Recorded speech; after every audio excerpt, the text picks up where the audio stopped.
Saramago é 100, um olhar sobre seus romances, pela voz de Raul de Oliveira.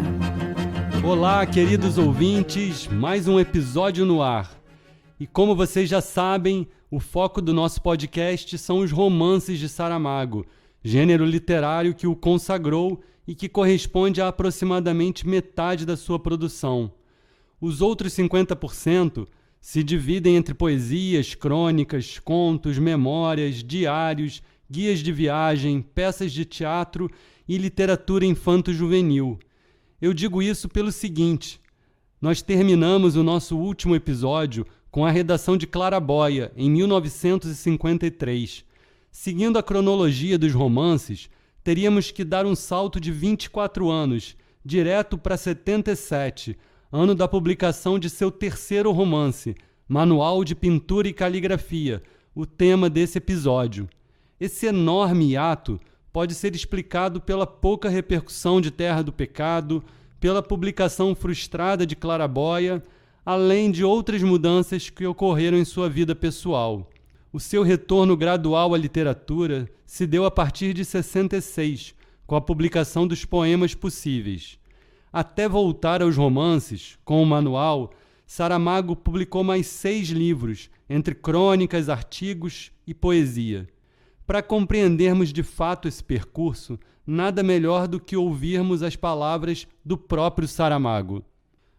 Em 1947, ano do nascimento da minha única filha, Violante, publiquei o primeiro livro, um romance que intitulei A Viúva, mas que, por conveniências editoriais, viria a sair com o nome de Terra do Pecado.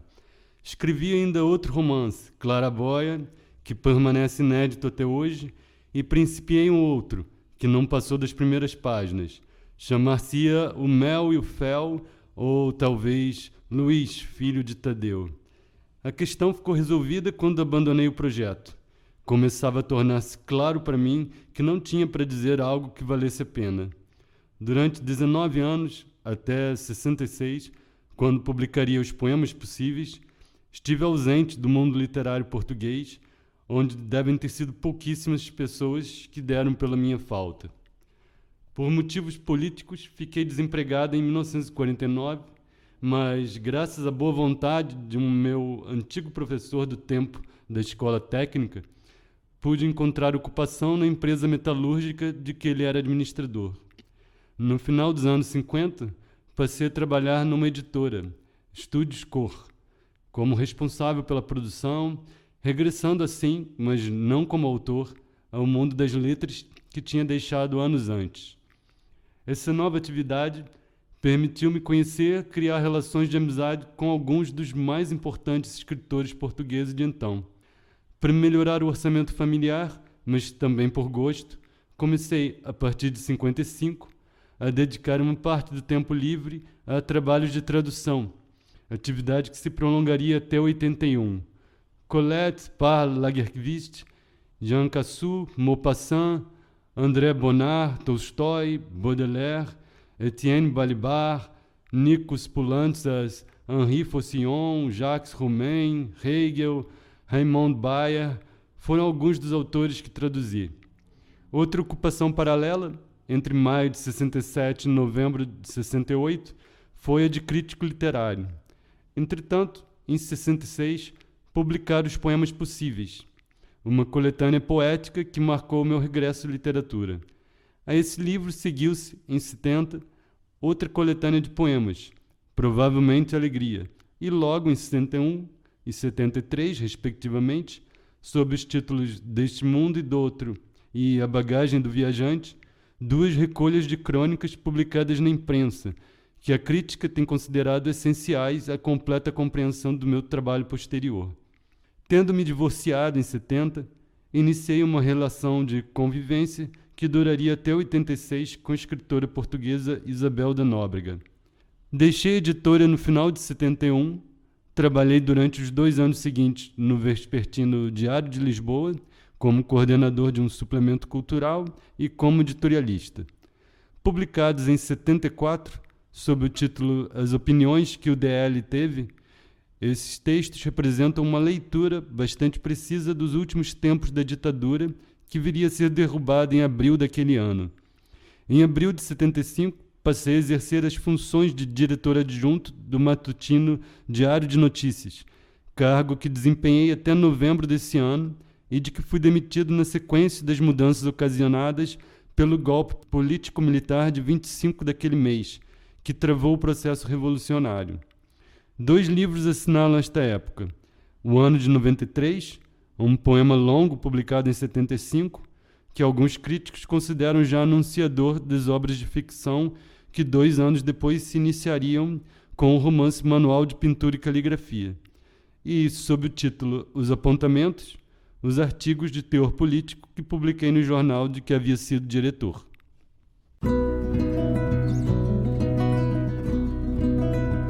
Embora nosso olhar se concentre nos romances, não posso deixar de ilustrar esse episódio com trechos de alguns desses livros. Resolvi selecionar passagens que têm relação com o universo pictórico e italiano, matéria presente no Manual de Pintura e Caligrafia. Os poemas possíveis.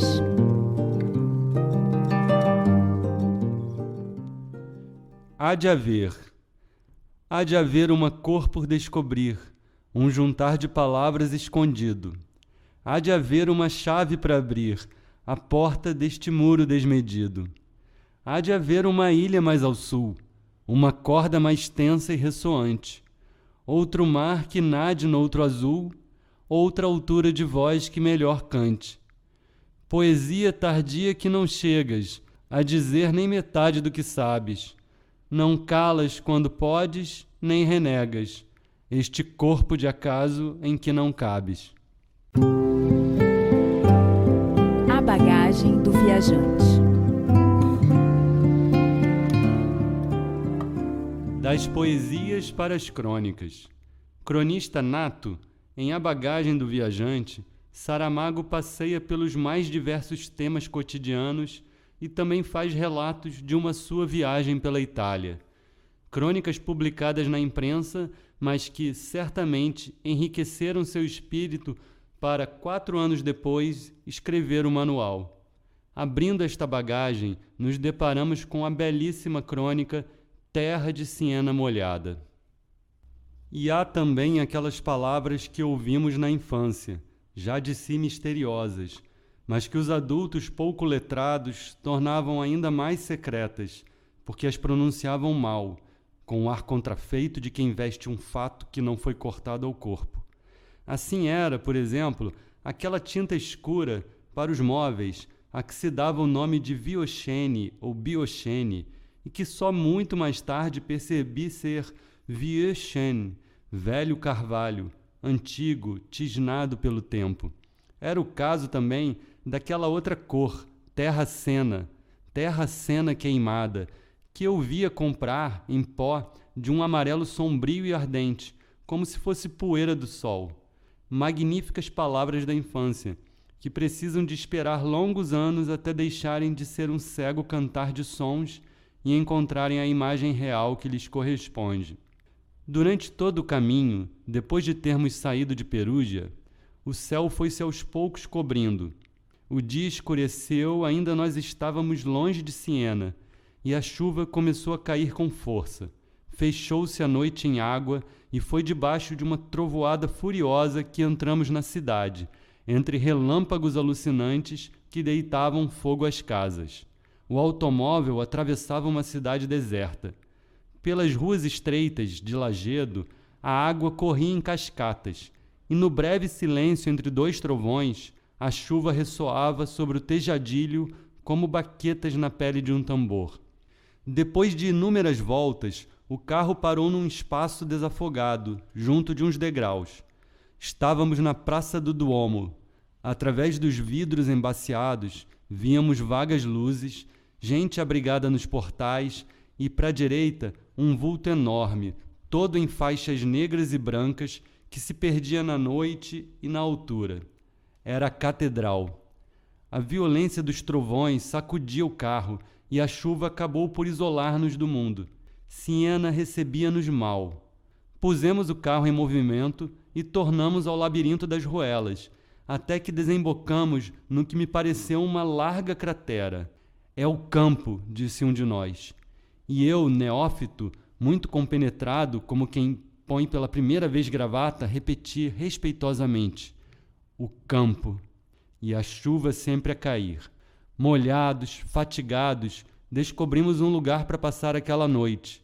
Não um hotel, todos estavam cheios, mas um verídico palácio do século XIII, cujas pedras gemiam água e história. No interior, porém, era simultaneamente primitivo e confortável. Havia quartos alugados a estudantes, e que era eu em Siena, se não um estudante. Abri a janela pesada e olhei para fora. A trovoada afastara-se ou viera morrer ali, e a chuva passou a cair devagar, mansa, sem o chicote das descargas. Na manhã seguinte, depois de uma noite atormentada pela inquietação de novo dia de temporal, abri outra vez os batentes medievais. O céu estava liso e limpo, e a luz do sol, ainda rasa, mostrava-me enfim os telhados de Siena. Foi como se das antigas terras da memória uma criança viesse colocar-se ali a meu lado. Um rapazinho magro e tímido, de calção e blusa. Éramos dois. Eu, calado e grave, já sabedor de que em tais circunstâncias só o silêncio é sincero.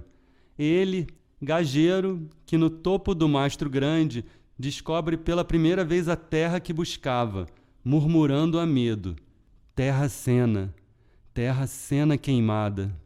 E desapareceu, voltou ao passado, feliz por ter visto, por ter sabido finalmente o que significavam as misteriosas palavras que ouvira dizer aos adultos, mortos na ignorância do que haviam dito. Alguém se aproximou de mim, e eu disse, sem olhar, com uma voz brincada que se dominava: terra de Siena molhada. Episódio 3. Manual de Pintura e Caligrafia. Na orelha da primeira edição pela Companhia das Letras, o linguista Carlos Vogt poeticamente traduz a obra. O manual é um romance, embora, como o nome diz, seja também um tratado, no sentido da pedagogia medieval, no bom sentido das obras de Rousseau e no melhor sentido do fingimento pessoano, este de que se faz a arte de imitar o mundo pela pintura, a pintura pela linguagem, a linguagem pelo mundo. Assim, nas calhas de roda, o manual é uma autobiografia, um diário, um livro de viagem. Ao redor do narrador-autor, em torno do mundo, de suas representações e das representações de suas representações.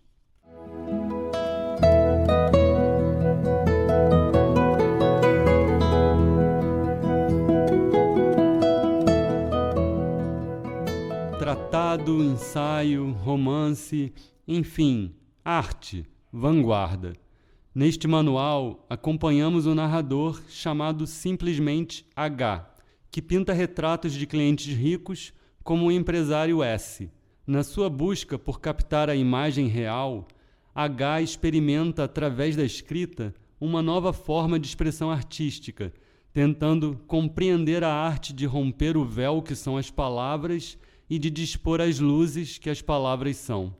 Em outro trecho do romance, o pintor-narrador divaga sobre seu fascínio pela palavra escrita. Observo-me a escrever como nunca me observei a pintar, e descubro o que há de fascinante neste ato. Na pintura, vem sempre um momento em que o quadro não suporta nem mais uma pincelada. Mal ou bom, ela irá torná-lo pior. Ao passo que estas linhas podem prolongar-se infinitamente, alinhando parcelas de uma soma que nunca será começada, mas que é, nesse alinhamento, já trabalho perfeito, já obra definitiva porque conhecida. É sobretudo a ideia do prolongamento infinito que me fascina.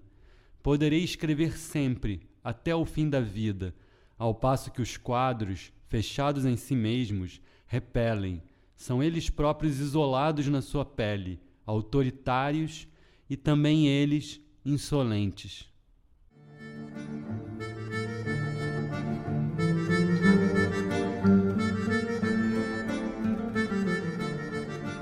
24 anos não são 24 dias, e a distância temporal entre seu último romance e o manual transparecem claramente na nova forma como o autor se apresenta diante da folha em branco. Diferentemente de Terra do Pecado e Claraboia, romances de enredos concretos, realistas, Manual de Pintura e Caligrafia surge como um livro sabático, com uma roupagem moderna, às vezes abstrata, pintado com as cores de 20 anos de observações, militâncias e amadurecimento, mas também repleto dos desejos e dúvidas do escritor. Com a palavra, José Saramago. Manual de Pintura e Caligrafia quer expressar, no fundo, o que é verdade, o que é realmente verdadeiro e o que é falso. Quem é aquele que sente em mim? Que relação de conciliação ou de contradição existe em tudo aquilo que, no final das contas, nós somos? Há que citar o nosso Fernando Pessoa, que, de uma vez por todas, diz que cada um de nós é um e cada um de nós é vários. Esse pintor que tem consciência da sua mediocridade, no fundo é como se eu estivesse a fazer a minha própria autocrítica e a dizer: poderei fazer amanhã algo que tenha mais importância que o que fiz até hoje? E é verdade que o pintor não vai deixar de pintar. É verdade que vai tentar pintar de outra forma, embora não consiga. Mas o que vai fazer, sobretudo, é refletir por escrito sobre aquilo que pinta. E no momento seguinte, vai refletir sobre o que está a escrever. Então, é como se eu mesmo, neste livro, estivesse não só fazendo uma reflexão indireta sobre o meu passado como escritor, mas também como uma espécie de antecipação sobre uma reflexão que apareceria mais desenvolvida depois e que, no fundo, é uma reflexão sobre o tempo, uma meditação sobre a minha relação com o tempo. Quando digo relação com o tempo, não é só com o tempo que vivo, mas a relação com o tempo como conceito geral.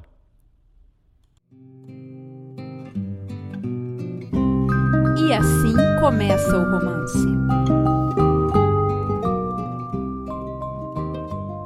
A primeira página do manual retrata bem essa reflexão temporal do autor. Vamos à leitura. Continuarei a pintar o segundo quadro, mas sei que nunca o acabarei. A tentativa falhou, e não há melhor prova dessa derrota, ou falhanço, ou impossibilidade, do que a folha de papel em que começo a escrever. Até um dia, cedo ou tarde, andarei do primeiro quadro para o segundo, e depois virei a esta escrita, ou saltarei a etapa intermediária, ou interromperei uma palavra para ir pôr uma pincelada na tela do retrato que S encomendou, ou naquele outro, paralelo, que S não verá. Nesse dia não saberei mais do que já sei hoje, que ambos os retratos são inúteis, mas poderei decidir se valeu a pena deixar-me tentar por uma forma de expressão que não é a minha, embora essa mesma tentação signifique, no fim de tudo, que também não era minha, afinal, a forma de expressão que tenho vindo a usar, a utilizar, tão aplicadamente como se seguisse as regras fixas de qualquer manual. Não quero pensar, por agora, naquilo que farei se mesmo esta escrita falhar, se daí para diante as telas brancas e as folhas brancas forem para mim um mundo orbitado a milhões de anos-luz, onde não poderei traçar o menor sinal. Se, em suma, for ato de desonestidade o simples gesto de agarrar num pincel ou numa caneta, se, uma vez mais em suma, a primeira vez não chegou a ser, a mim mesmo dever recusar o direito de comunicar ou comunicar-me, porque terei tentado e falhado e não haverá mais oportunidades.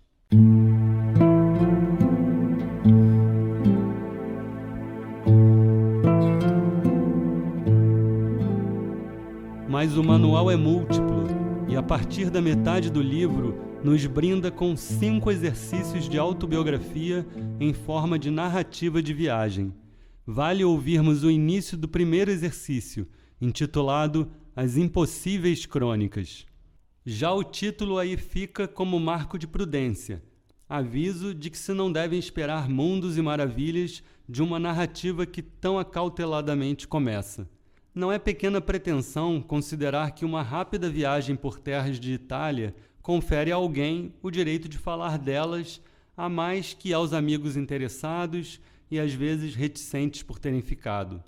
Acredito que da Itália não esteja tudo dito, mas certamente sobra pouquíssimo para o viajante comum, apenas armado da sua sensibilidade e suspeito por uma parcialidade confessada, que sem dúvida lhe vai tapar os olhos para inevitáveis sombras. Por minha parte, declaro que sempre entrarei em Itália em estado de submissão total, de joelhos, diga-se tudo, situação em que as mais pessoas não reparam porque toda ela psicológica. Delimitado assim o meu pequeno espaço, postas à vista as bandeirolas que marcam os pontos de partida e de chegada, já não poderá ser-me objetado que onde escreveu Pedro não pode escrever Paulo, e que onde melhores olhos viram, onde fechasse todos os outros. A Itália devia ser, perdoe-se-me o exagero se não tenho companheiros nele, o prêmio de termos vindo a este mundo. Uma divindade qualquer, realmente encarregada de distribuir justiça, e não as penas, sabedora de artes, deveria murmurar ao ouvido de cada um de nós ao menos uma vez na vida: nasceste, pois vais à Itália. Assim como quem se dirige a Meca ou lugares menos contestados para garantir a salvação da alma.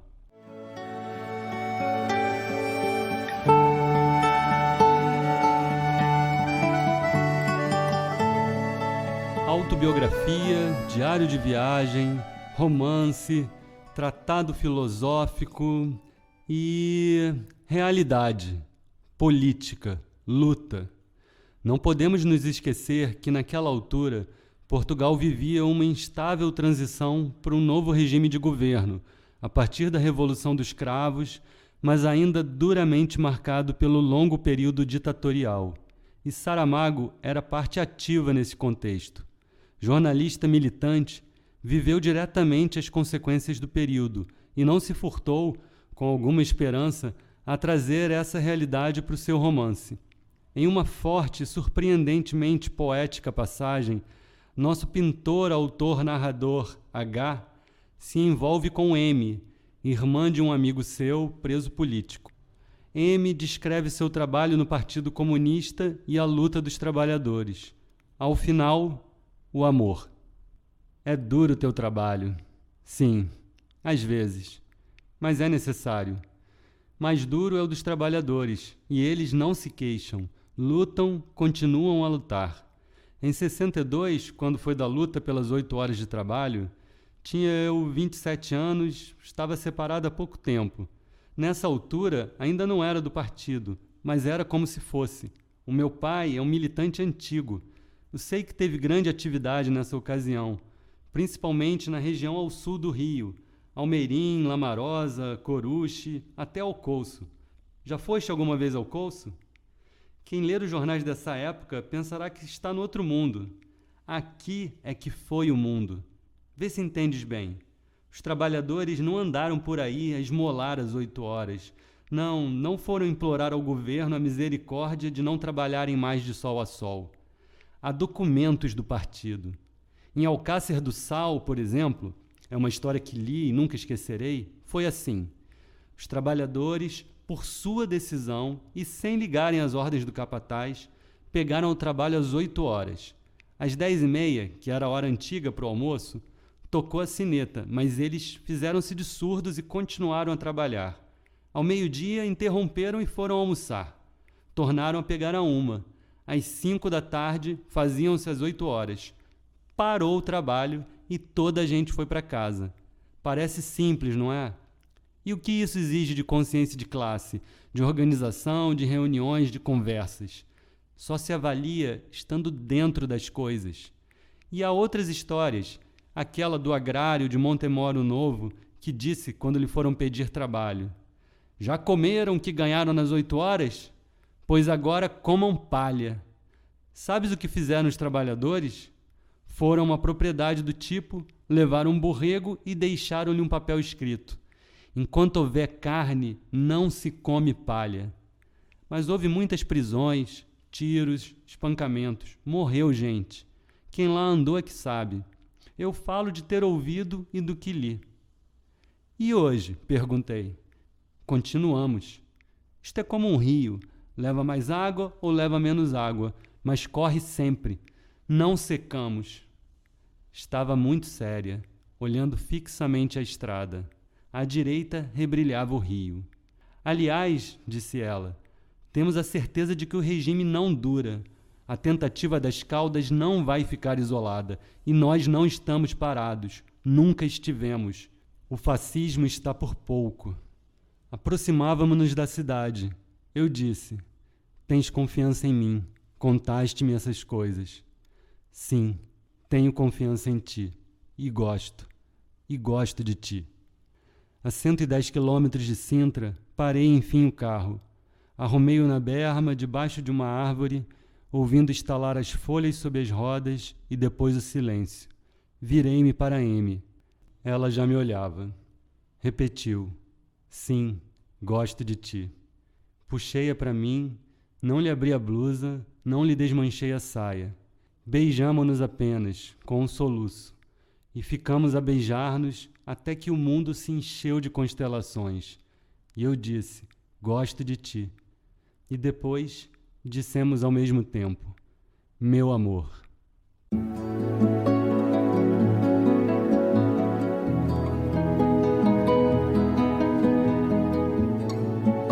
Do romance para o diário. Em 22 de dezembro de 94, José mostrou toda a sua gratidão à homenagem da mexicana Revista Plural, através de uma página cheia de amor, arte e vida. Cadernos de Lanzarote. Chegou a Revista Mexicana Plural, aquele anunciado número sobre o autor dos Cadernos de Lanzarote e outras obras. Registrar o facto dá-me a ocasião de agradecer publicamente a quantos nela escreveram, do México, de Espanha, do Uruguai, do Brasil e de Portugal, a saber, pela ordem por que aparecem publicados os textos respectivos. Adriano Issi, Saúl Ibargoyen, José Manuel Mendes, Fernando Venâncio, Tereza Cristina Cerdeira da Silva, Eduardo Lourenço, E.M. de Melo e Castro, Rodolfo Alonso, Ángel Crespo, Fermín Ramírez e Cláudia San Román. Durante horas, ou dias, ou semanas, estas pessoas andaram a pensar no autor dos Cadernos de Lanzarote e depois escreveram sobre ele, neste caso para dizerem bem. Quanto lhes agradeço. Neste momento não encontro melhor modo de expressar-lhes a minha gratidão que passar para aqui os versos de uma canção espanhola recentemente ouvida. El amor es una barca, con dos remos en la mar. Un remo lo mueve mis manos, outro lo mueve el azar. Quem diz amor também diria obra ou vida. Escrever sobre o que outro escreveu é, quase sempre, um ato de amor. E mesmo quando a tinta é, ou parece que seja a do ódio, provavelmente, se bem procurássemos, encontraríamos lá no fundo uma certa porção de amor que a inveja e o despeito acabaram por aniquilar.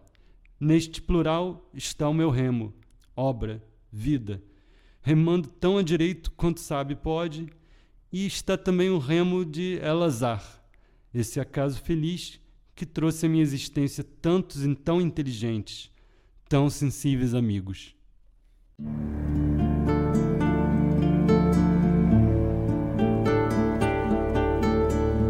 No próximo episódio, vamos inaugurar a década de 1980 com Levantado do Chão, obra-prima, divisora de águas na carreira de Saramago. Até lá! O podcast Saramago é 100 tem pesquisa, roteiro, edição e apresentação de Raul de Oliveira. Direção de arte e locuções, Diana Machado. Design gráfico, Percy Ellis. E as músicas que vocês ouvem aqui são dos maravilhosos portugueses do Madre Deus. E se vocês quiserem deixar comentários ou sugestões, me acompanhem pelo Instagram, @raul.doliveira, e YouTube Raul de Oliveira. Saramago é 100.